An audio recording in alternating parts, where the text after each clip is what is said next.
Tukwila. Good morning, Tukwila. This is ColethaAlbert coming to you from South Center, um, which is the second. Tukwila is split in 4 parts, and I'm in the second part, South Center.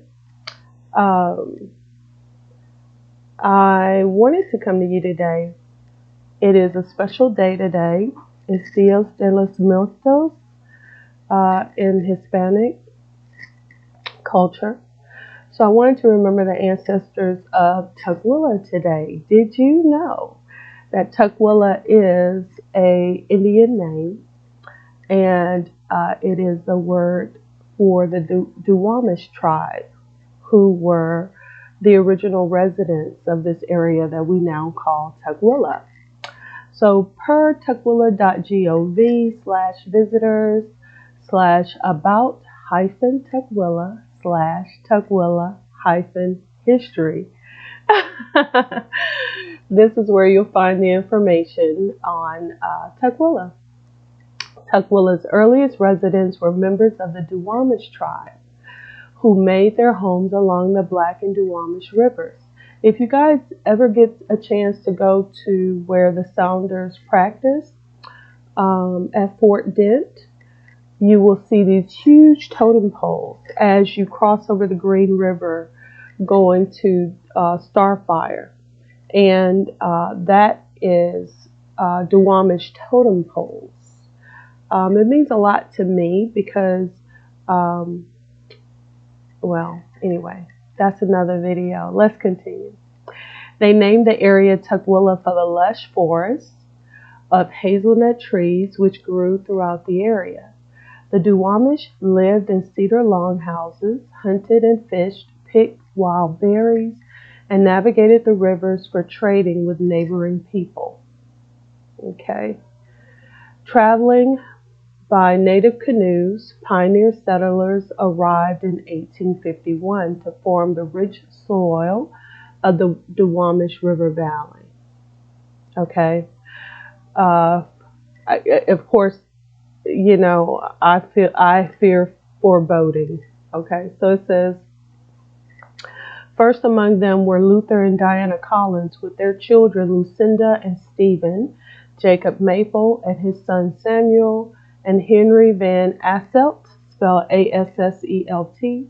They were joined by Joseph and Stephen Foster in 1852. Local schools and streets are named in honor of these people. Okay. Joseph Foster was a very prominent pioneer who served as an early Washington territorial legislator, the first superintendent of schools,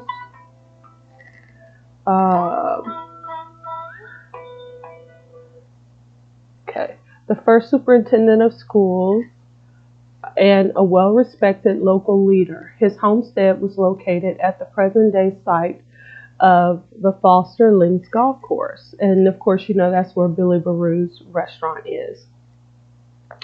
A plaque commemorating Foster's homestead is located on Tukwila's oldest maple tree at the north end of the golf course. Nearby is a monument memorializing Foster's Landing, where the riverboat stopped to load and unload goods and passengers. Tukwila's location at the crossroads of rivers, trails, highways, and railroads helped determine its destiny as a center of commerce. In the late 1860s, shipping was done by approximately 65 flat-bottomed riverboats that traveled the Duwamish, Green, and Black rivers from Seattle to Auburn and back. These boats carried coal from local mines as well as produce and livestock from valley farms and people. Okay, so moving forward, it says that early electric rail trains traveled along Interurban Avenue in Tukwila. Did you know that? I didn't know that. Making connections to Renton and a line to Tacoma. The Interurban Railroad operated a commuter line from 1902 to 1928, making it possible to travel from Seattle to Tacoma in less than an hour. So you see, by us having the transit center that we now do on the boulevard, and Highway 518 is nothing new to Tukwila. Tukwila is a huge transportation mecca for and sending you north, south, east, and west. It still is today, and it started out that way. Okay, the first macadam paved road in Washington State was in Tukwila and bears the name of this new method of street paving. One of the earliest paved military roads is located in Tukwila. So if you're up on the 3rd sector, just west of the boulevard, that's what Military Road. Military Road comes through Tukwila on the west and goes all the way up through SeaTac and all of that. So Tukwila was incorporated as a city in 1908. Since that time, the city has continued to grow and flourish as a center of commerce for South King County, as the crossroad of 2 interstate highways, I-5 and I-405, and that's where the dissection is. And that's what makes the four corners of Tukwila. Okay.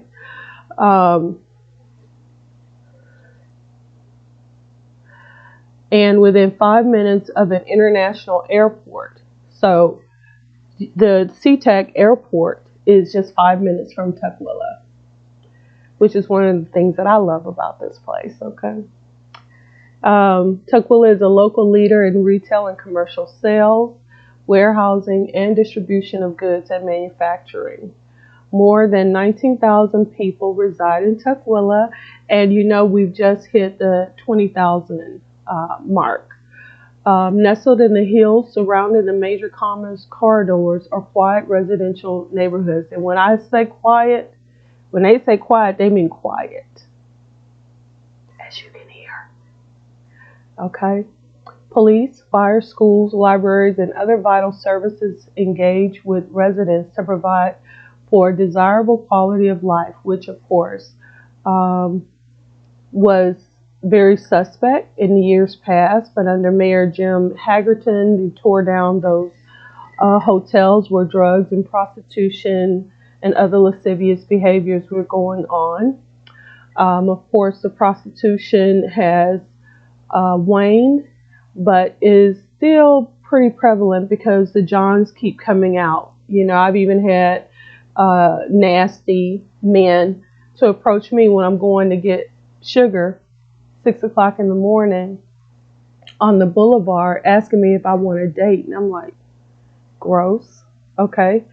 So, yeah, prostitution is a big thing about King County. And if you looked into the information about King County and Seattle especially, you'll know that the founding monies for the city of Seattle that rebuilt the city after the fire came from a lady who was a madam and ran a very lucrative brothel in downtown Seattle.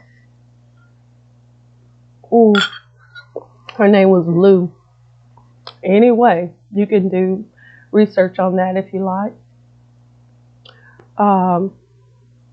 As a matter of fact, let me just pull it up right quick. Hold on, you guys.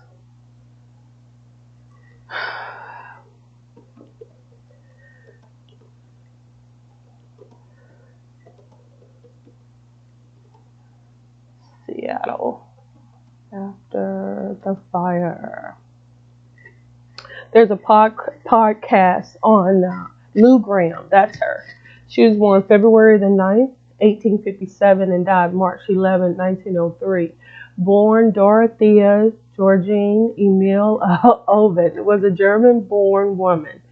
Okay, isn't that something? Her name? Oh my gosh, that's a name for you, honey. Lou Graham was a businesswoman through and through. So, okay. She was, according to Seattle.net, Lou Graham was Seattle's Madam with the Mostest. I told you. Seattle burned in 1889, and it was Lou Graham who, the money, those, the prostitution is big in King County. That's all I want to tell you, historically. And it's one of the reasons why Tukwila has a problem with prostitution even to this day. Okay. That's why I believe that reincarnation is a real thing. But I just really believe that souls that are reincarnated, instead of trying to fix the things of the past, they just need to move to the next life, the next level of things that they need to address. Because you can't correct what has already been done. You really can't. You know, what's done is done. It can't be undone. And I think a lot of souls miss that. My forehead is just shining. Okay, so that's some lights. Okay, so anyway, listen. It says,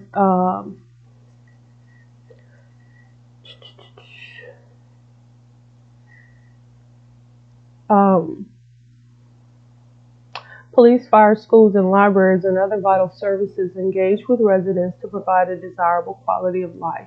It's getting there. Residents of the city enjoy small town warmth, involvement, and caring. I don't know. I don't know where that's happening at. The reason why I decided to make the show is because here in Tukwila we keep ourselves to ourselves. It's not, I don't know who these people are that are doing this.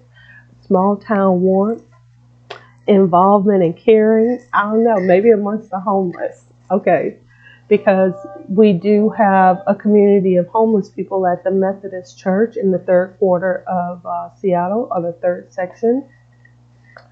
Let's see. While having the benefits of quality services and goods associated with larger cities.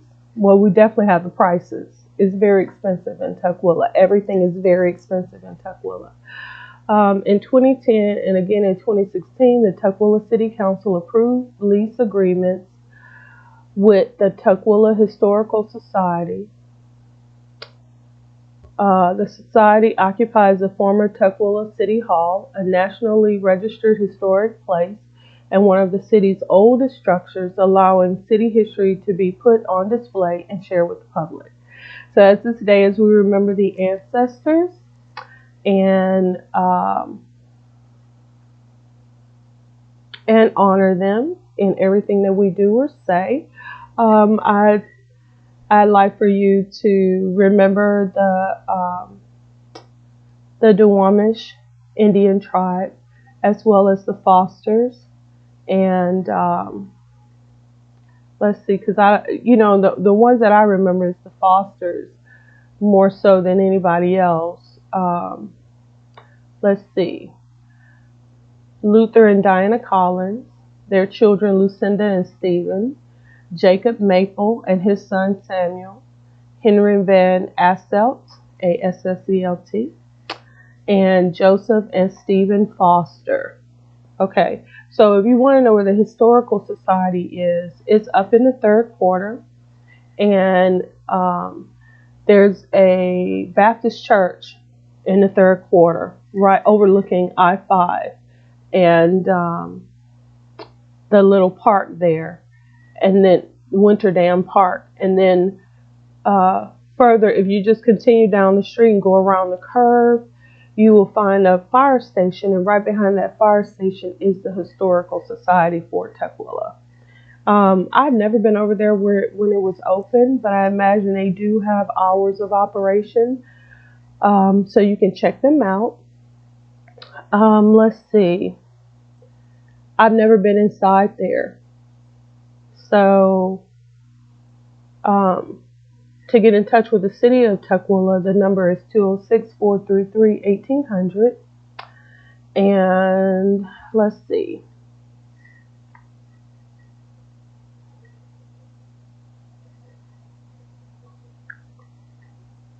Okay, so there is a thing called Tuk TV, TUK TV, and it's at tukwila.vod.castus.tv/VOD.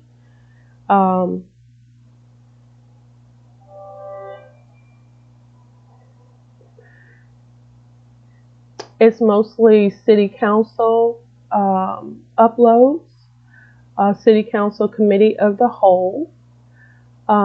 Today is Monday, and normally they would have a city council meeting, but they have uploaded them onto Tuk TV.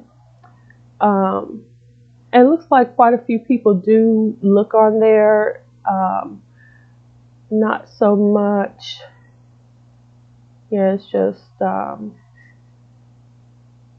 looks like only 20 people routinely look at this. And I gotta tell you, the city council meetings are incredibly boring. They are incredibly boring, but it is something that you just have to get used to and kind of understand what's going on. They become more interesting to you once you get to know the city council members and people like that by getting out and about. The one thing that we used to be that I'm accustomed to is being able to see city people for holidays because of parades, to see them on weekends at sports games and things like that. We really don't have that in Tukwila, but I'm hoping that one day Tukwila will be more than just South King County little bedroom city. But that's what it is right now. So I'm hoping that by having this channel and the merch, if you get a chance to check it out, I created some merch on Teespring, and I have the mask that says "Good Morning Tukwila," and I created the merch because it's a way for people to greet each other via what's on their clothing and on their mask, something that we don't normally do with each other here in Tukwila, which is just greet each other. We don't know each other. There's a lot of commuters who come and go through Tukwila, but we don't know who they are, and we never engage with them, and we never have an opportunity to engage with each other. Even when you go to a city council meeting, there's no meet and greet before, and there's nothing afterwards. And, you know, for residents, it's just, oh my God, it's just. But hopefully it's something that going forward will happen. I do believe that there's meet and greets going on, but I think that it's only with 0.5 of the population. I really don't think that. Anyway, y'all pray for Tukwila and do what you can. Okay, do what you can while you can. That's all I can say. Today is Dios de los Muertos, and I just remembering the ancestors and those who used to live and breathe right here in Tukwila, and just honoring them. Okay, I'm looking on Tukwila TV. There's just nothing. It's just the council meetings. That's it. There's no pageants. There's no events. There's And I'm really hoping that with this channel, I'll be able to do more of that. It's not going to happen overnight. Those of you business owners or community members who are interested in coming together more as a community here in Tukwila, please let me know. This is not a perfect city. There's a lot of things that go on here in Tukwila that I am not a part of, but I believe in the balance. The balance. Yes, there's some things about Tukwila that are unseemly. I think that on the other hand, there should be things about Tukwila that are wonderful. There are some things about Tukwila that's for single people. There are some things in Tukwila for families. There are some things in Tukwila that should be for the immigrants that we have here, and then there should be some things that are for the